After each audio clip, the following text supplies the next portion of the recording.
Hi, I'm Joni Patry, and welcome to my YouTube channel. Well, today I want to talk about something that, well, actually I have studied for many years, but to be perfectly honest with you, the more that I would study this chart, the sicker I would get. So it is about the Menendez brothers, who Lyle and Eric Menendez together conspired to kill both of their parents. And there was something astounding, particularly in Eric's chart, that really did motivate me to start writing a book about it many years ago. But to be perfectly honest with you, the more I worked on and wrote this book, the sicker I felt to my stomach, so I didn't ever complete it. But I'm going to share something that I discovered that I thought was astounding. Astrology never ceases to amaze me. And so we're going to be looking at the chart of Eric Menendez relative to the reason why this is even up in the news right now, in case you don't know. And it's a good thing you don't know, because probably you aren't watching all the crazy news that goes on, is that their trial is being reopened because a lot of evidence has come up that pretty much proclaims that the boys were sexually abused their whole life by their father. So,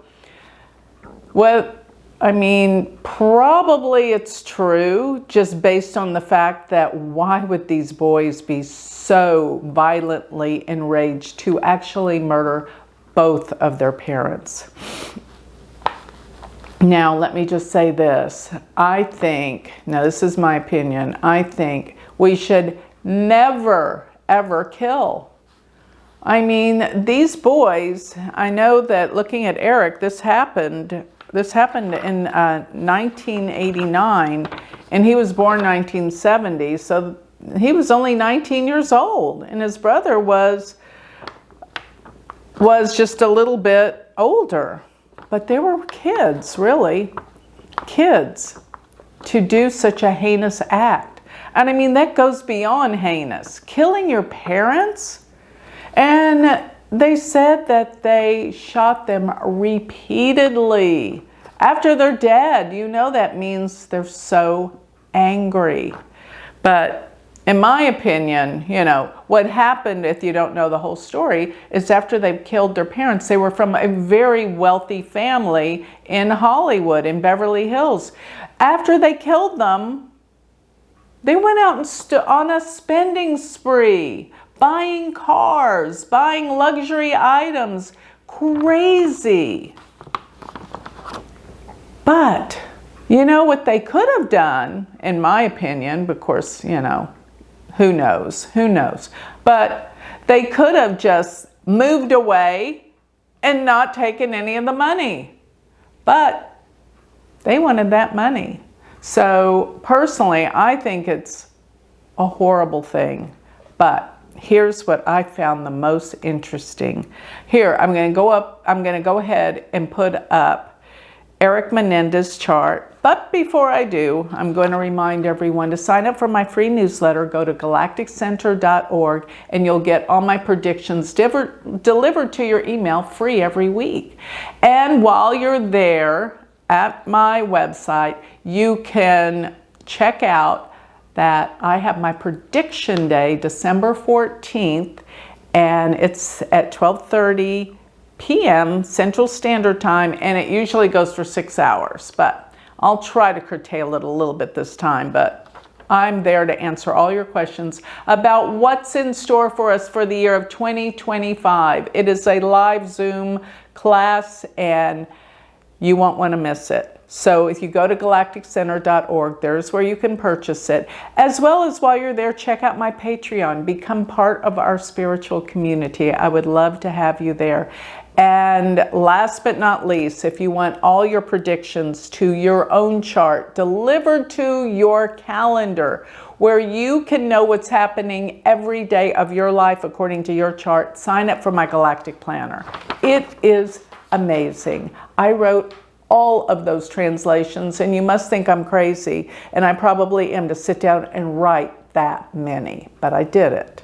So no AI nonsense with that. So go to galacticplanner.com, try it out. I'm not kidding you. You will love it.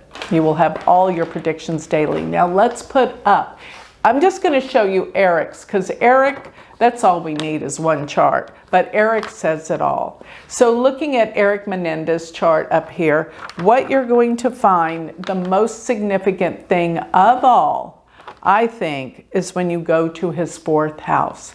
Now the 4th house is the house of family. Yes. And let me just say the 4th house deals with mother, family, and security. Now I have told you over and over and over again how Neptune is the planet that causes more trouble than you know. When you read any astrology book, it says Neptune is spiritual, Neptune's ethereal, Neptune is, you know, beauty and beyond this world. Let me tell you about Neptune. It causes more problems than I think any of the other planets. Why? Because you don't ever see it coming. Neptune is deception, it's deceit, it's secrets. And with Neptune being in the 4th house, there were family secrets. Everyone thought, oh, this is such a nice family with these preppy boys going to the best schools. And they live in a mansion in Beverly Hills.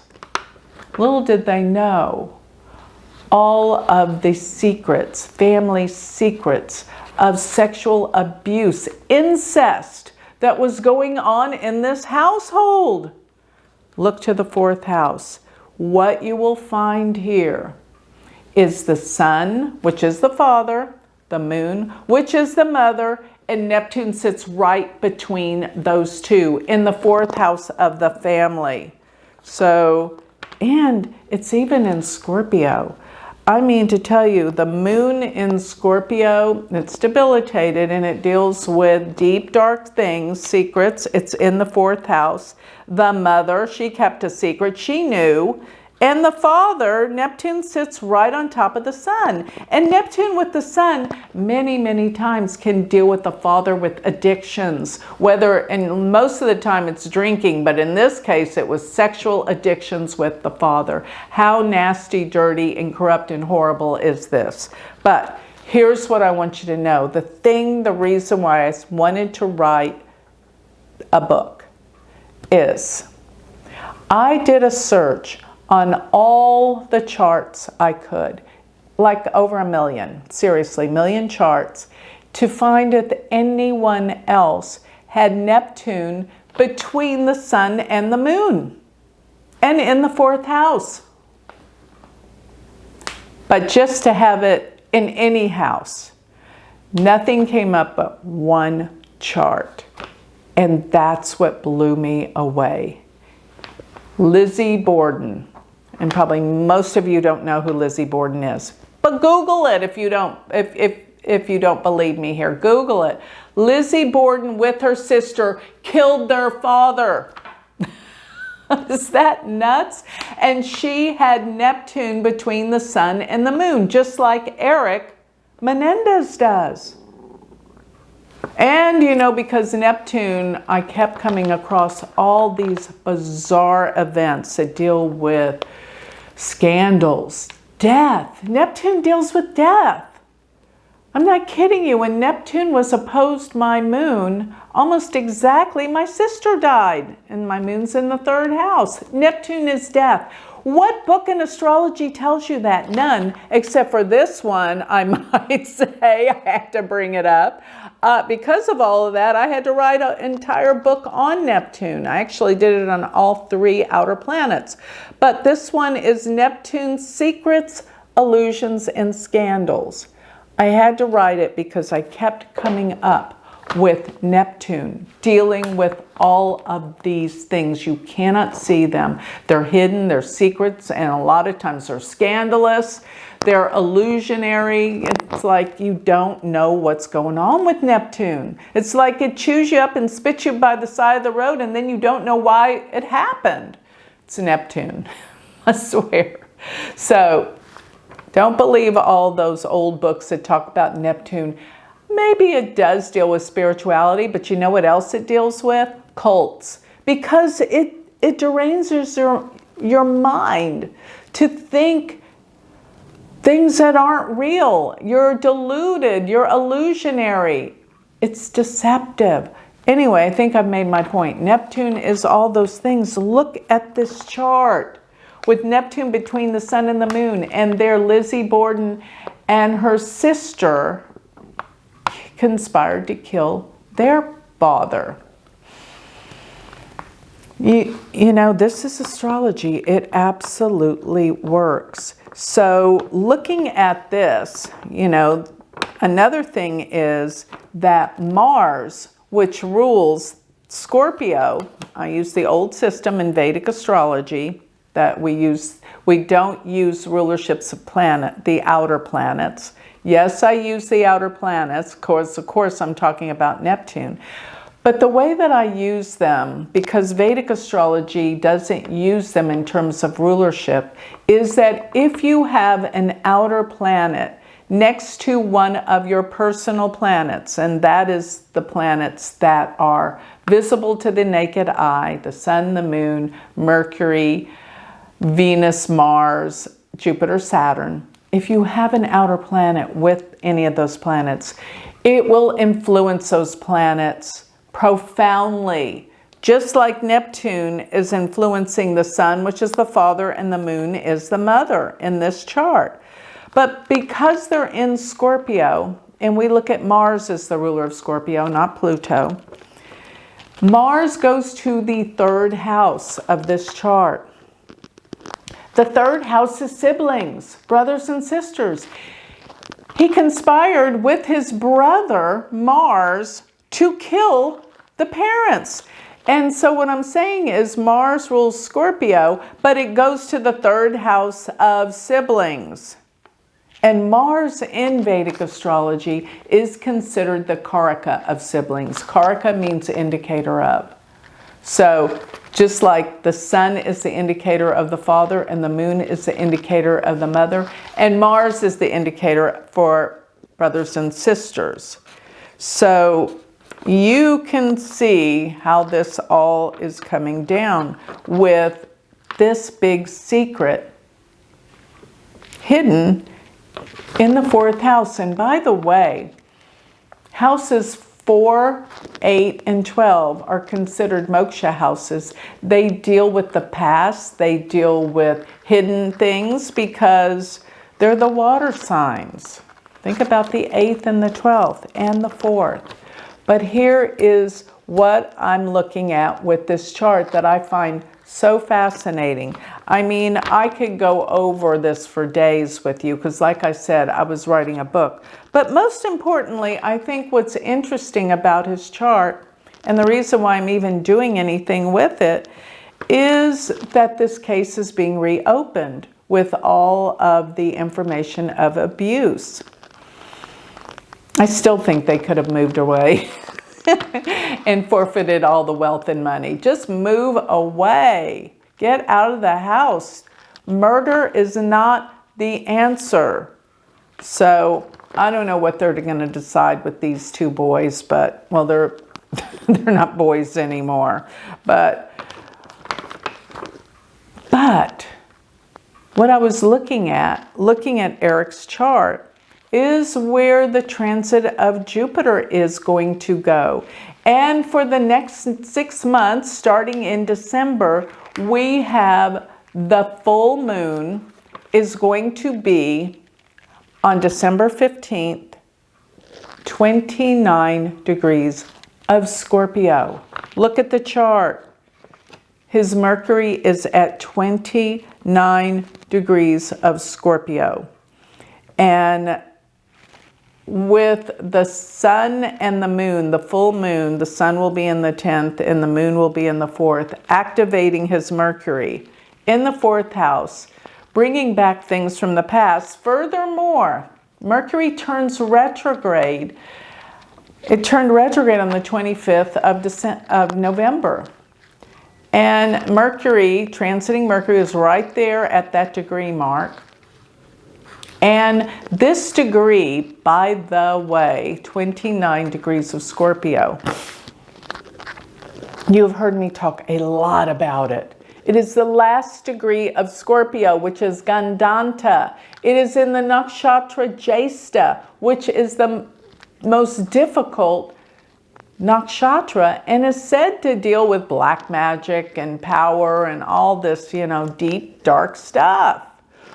It deals with jealousy. It deals with revenge. That's Scorpio.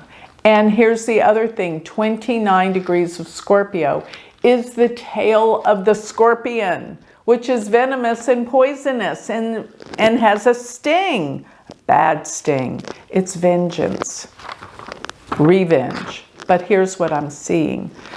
This is Gandanta, so this means when planets are the last degrees of a water sign, very first degrees of a fire sign, they're considered Gandanta, which Gandanta means out of control. Let me just tell you what it equates to. So if you have planets at those very last 2 degrees of a water sign, very first degrees of a fire sign, but I think the water's worse. I do. Last 2 degrees, Pisces, Cancer, and Scorpio.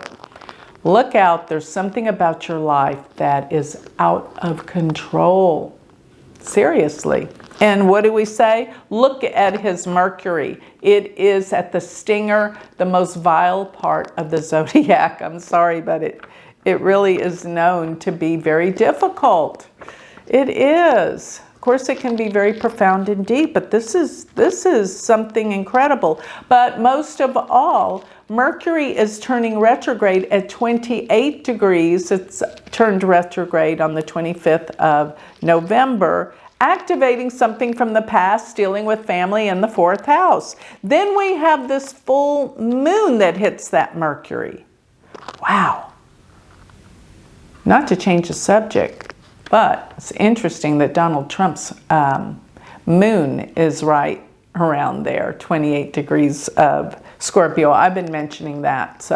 But moving back to this, wow, this is really heavy, because for the next 6 months, all the way through April, every single full moon will occur at 29 degrees of the sign. Of course, this one's going to be in Scorpio, and then the next one's going to move back a sign to Libra, then Virgo or forward, excuse me. Yeah, so forward. So Taurus, Gemini, Cancer, throughout the year, all the way till April, that we will have the full moon at 29 degrees, moving up a sign each month, right? So Taurus, the next time it'll be, yes, it will be, the full moon is at 29 degrees of Taurus. So the sun is right there on the Mercury, right? So anyway, what I'm looking at is the full moon. The full moon is where the sun and the moon are opposed to each other. So just watch those degrees of 29. If you have a 29 degree planet in your chart, look out, something's about to happen. And it's not always bad, not at all. It means something's coming to fruition and something's coming to close for a new beginning. That's what I see. So will this mean that they could be set free? It could. This trial's coming back up, because here's the most important thing I want to note from this, and that is transiting Jupiter by around May 7th through the 14th will be at 29 degrees of Taurus. So it's going to activate his Mercury in the 4th house of the past, of family. Mercury also rules the 11th house, which is the older sibling. Lyle is older. In Vedic astrology, we look at the 11th house as the oldest sibling. 3rd house is usually the youngest, but the 3rd house encompasses all of your siblings, but it specifically points to the 3rd in Vedic astrology. So Mercury rules the 11th, and Jupiter's going to aspect it, the planet that rules the older sibling. So Furthermore, thinking about this, Mercury rules the second house. And in Vedic astrology, yes, the second house is money and finances and early childhood experiences, but it also deals with family. And Jupiter aspecting the Mercury here could be a release of the family. And no wonder he had such a horrible relationship with his family, with Mercury, ruler of the second house of family. At its last degree, Gandanta, last degree of Scorpio, the stinger, in the fourth house of the family, conjunct his sun, his moon with Neptune, right between them, smack dab in the middle of the sun and the moon. Deception, deceit, denial, corruption, scandals, illusions. Wow. Neptune, you got to watch that Neptune. Okay, so I just wanted you to see this. I mean, I went through so many scandalous things throughout this book. You know, I don't even know that the Menendez brothers are in one of my books. I don't remember which one, but I have soon to be 14 books out now. So my newest one's coming out very soon. It's not out yet, but it is predictions for the next 18 years, from the years of 2024 through 2042. So be on the lookout. I'll let you know when it is out, but I'm hoping this will prove my theories, which have proved all the way through for prediction, so we can get a better look at the future. But with that, I think I'll close about the Menendez brothers. So what I'm trying to say is they could get out with Jupiter aspecting that Mercury. And Jupiter, while the whole time it's in Leo, is aspecting the sun, the moon, Neptune, and Mercury, all in the fourth house, dealing with family, and it's aspecting Mercury, which rules the older siblings. So that's my analysis. We'll see where this goes, and what a story. That is just horrible. What a lifetime. So no matter what your opinion is, this was a horrific, horrible thing that happened. Period. I'll leave it at that. So if you would like to learn more about me, study with me, become my student, if this is what this inspired, go to my university website. You can join and become my student anytime. It's all self-paced. Go to universityofvedicastrology.com. Thank you.